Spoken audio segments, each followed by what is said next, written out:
Welcome to my YouTube channel smart learning. आज मैं class 6 की एक यूनिट है the goose and the golden egg stories of the all time जो है उसकी एक जो है टॉपिक है। गूज कहते हैं एक परिंदा होता है हंस, और उसने जो है उसके वो सोने के अंडे देता था, तो उसके मतलब की कहानी है। वो एक ऊपर टॉपिक है, उसको पढ़ लेते हैं। फेबल्स फेबल्स किसको कहते हैं? जो बनावटी कहानियाँ होती हैं, जो लोगों ने खुद बनाई होती है लेकिन उसमें कोई इखलाकी जो है बात छुपी होती है। Have been around for thousand of years, ये हज़ारों सालों से हम जो है इनको सुनते हैं और ये चलती हुई आ रही हैं। Do you know that some culture still write fables today? क्या आप जानते हैं कि कुछ सकाफ़तें, कुछ तहजीबें ऐसी भी हैं जो अभी भी कहानियाँ ये जो है वो लिखते हैं। Given below are two short fables, जो नीचे हैं दो शॉर्ट फेबल्स दी गई हैं। एक the goose and the golden egg and the women and her hen। तो हम चलें इनको पढ़ते हैं। एक हंस और सुनहरी अंडा। There was once a country man, country man कहते हैं देहाती बंदे को। एक जो है देहाती शख्स था, हु पोजेस्ड, जिसकी मलकियत थी, जो रखता था, द मोस्ट वंडरफुल गूज, बहुत ही शानदार जो है हंस। अच्छा, गूज जो है एक हंस को कहते हैं। अगर इसकी प्लूरल फॉर्म बनाएं तो इसकी प्लूरल फॉर्म बन जाती है geese, GEE। You can imagine, जो आप तस्वर कर सकते हैं। For every day when she visited the nest, हर रोज़ जब वो उसके घोंसला जो था उसकी तरफ जब जाता, उसके पास जाता, दी गूज हैड लेड अ ब्यूटीफुल, जो गूज ने है वो दिया होता था एक बड़ा खूबसूरत ग्लिटरिंग चमकता हुआ गोल्डन एग, सुनहरी अंडा। The country man took the eggs to the market, जो देहाती बंदा था वो ले जाता था अंडे को मार्केट में। And soon began to get rich, और जल्दी ही वो अमीर हो गया। But it was not long before he grew impatient, लेकिन ये अभी ज़्यादा वक्त नहीं हुआ था कि वो क्या हो गया? इम्पेशेंट हो गया, बेसब्र हो गया। उसके अंदर सब्र ख़त्म हो गया, बेसब्र हो गया। विद द गूज, उस हंस के साथ।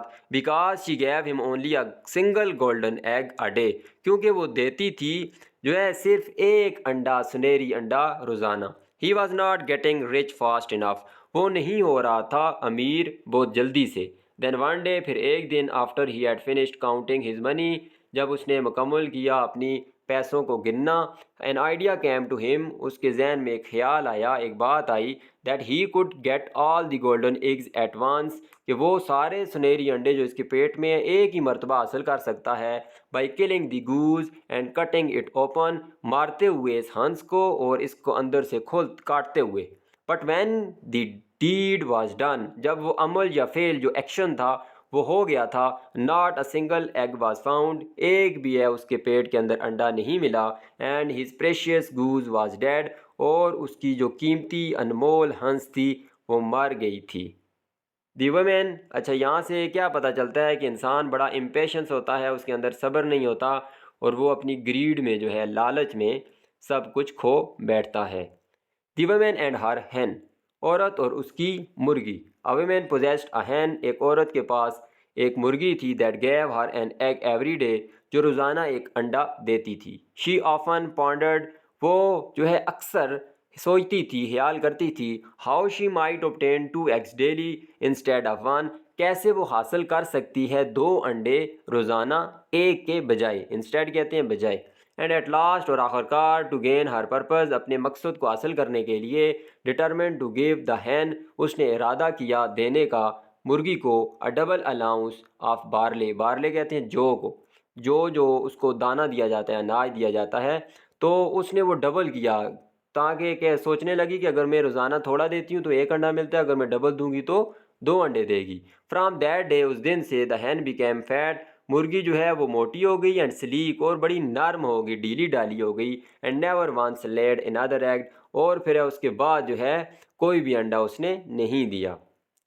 इन पेयर्स डिस्क, अच्छा ये भी जो है इसका भी मोरल यही है कि ग्रीड हैज़ अ कर्स, जो है लालच बड़ी बुरी बला है। इन pairs discuss and right the end of both stories, और कुछ यहाँ पे क्वेश्चंस दिए गए हैं। What important decision does the main character of the story, तो यहाँ मैंने लिख दी हैं, उनको देख लेते हैं।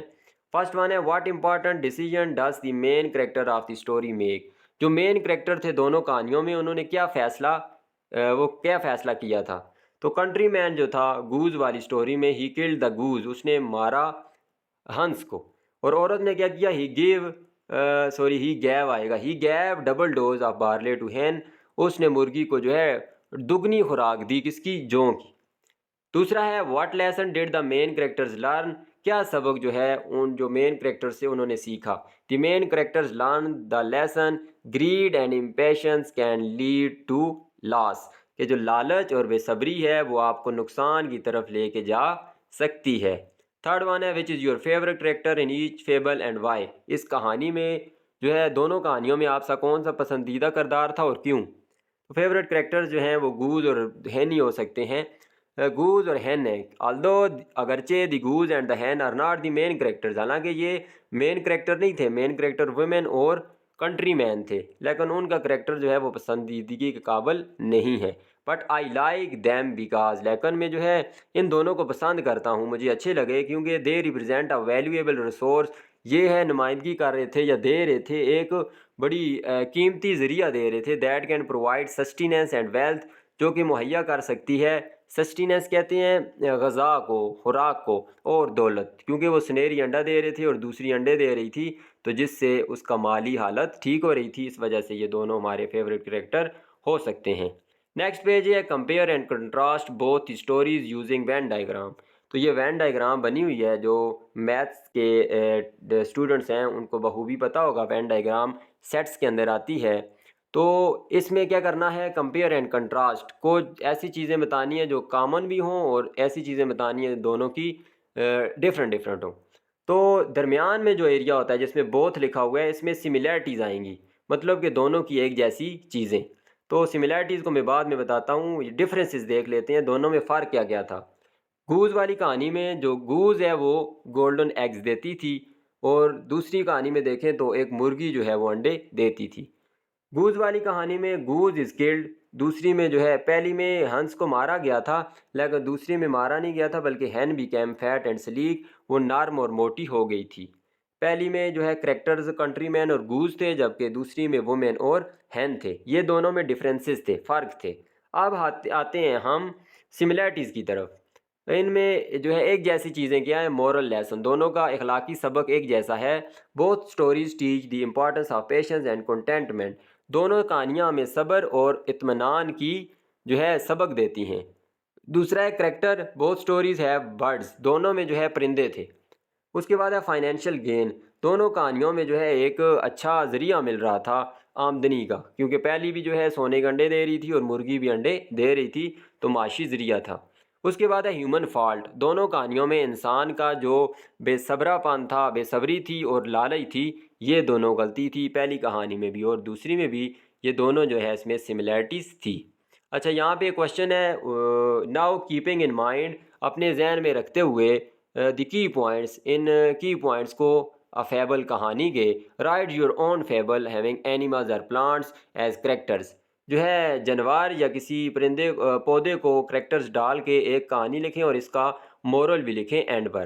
तो एक फेबल मैंने यहाँ लिखी है, rabbit and the special carrots, वो खरगोश और जो है बड़ी खसूसी या ख़ास गाजरें।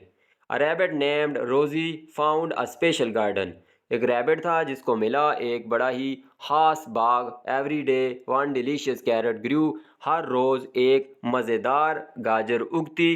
रोज़ी थाट, रोज़ी ने सोचा, if I pull up all the carrots, अगर मैं सारी जो गाजरें उनको उखाड़ लेता हूँ, आई will have lots to eat, तो मेरे पास जो है काफ़ी कुछ हो जाएगा खाने के लिए।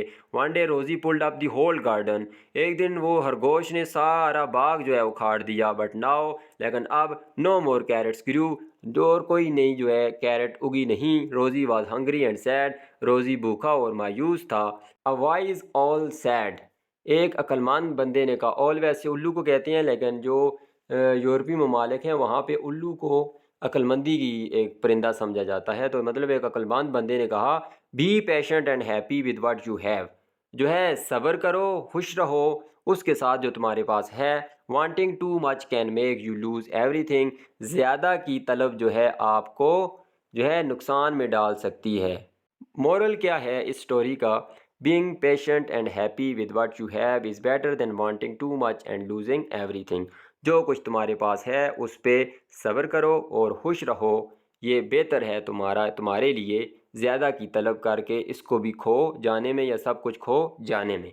तो जो कुछ अल्लाह पाक ने तुम्हें दिया उस पर शुक्र अदा किया करो। यहाँ तक कि ये यूनिट जिसके अंदर फेबल्स आई हैं, इसकी मुकम्मल उर्दू ट्रांसलेशन और एक्सरसाइज। उम्मीद करता हूँ आपको वीडियो पसंद आई होगी। हमारी मोटिवेशन के लिए, हमारी डेडिकेशन को देखते हुए इस वीडियो को लाइक भी कर दें और चैनल को सब्सक्राइब भी कर दें। अल्लाह हाफ़िज़।